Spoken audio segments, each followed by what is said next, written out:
Hi అండి. మొన్న మేము తిరుపతి వెళ్ళినప్పుడు లైఫ్లో ఫస్ట్ టైం ట్రైన్లో ఫస్ట్ క్లాస్ ఏసీలో ట్రావెల్ చేసాము. మేము ట్రావెల్ చేసింది హౌరా యశ్వంత్పూర్ ఎక్స్ప్రెస్ ట్రైన్.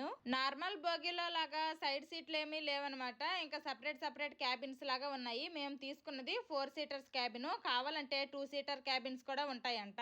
కింద సీట్ లో కూర్చున్నా గానీ ఫ్రీగా ఉంది. సీట్లు కూడా చాలా వెడల్పుగా ఉన్నాయి. ఇంకా పై బెర్త్ లోకి వెళ్ళడానికని సైడ్ ఇలా స్టెప్స్ కూడా ఇచ్చారు. ఇంకా ఇక్కడ చిన్న ఫోల్డబుల్ టేబుల్ కూడా ఇచ్చారనమాట. మా బావ దాని మీద ల్యాప్టాప్ పెట్టి వర్క్ చేసుకున్నారు. ట్రైన్ లో తినడానికని ఇంటి దగ్గర నుండి నేను పులిహోర చేసి తీసుకుని వెళ్ళాను. లంచ్ టైమ్ లో పులిహోర తినేసాము. ఇంక మేము బయలుదేరినప్పుడే మార్కెట్ నుండి ఒక వాటర్ మెలన్ కూడా కొనుక్కొని వెళ్ళామన్నమాట. లంచ్ చేసేసిన తర్వాత ఇంకా వాటర్ మెలన్ కట్ చేసుకొని తిన్నాము. తినేసిన తర్వాత అందరం ఎక్కడోళ్ళం అక్కడ పడుకుడిపోయాము. ఈ ట్రైన్ లో మేము 27 అవర్స్ ట్రావెల్ చేసాము. లాంగ్ జర్నీలు చేసేటప్పుడు ఫ్యామిలీతో జాలీగా వెళ్ళాలి అంటే ఫస్ట్ క్లాస్ ఏసీ అయితే బెస్ట్ అనమాట.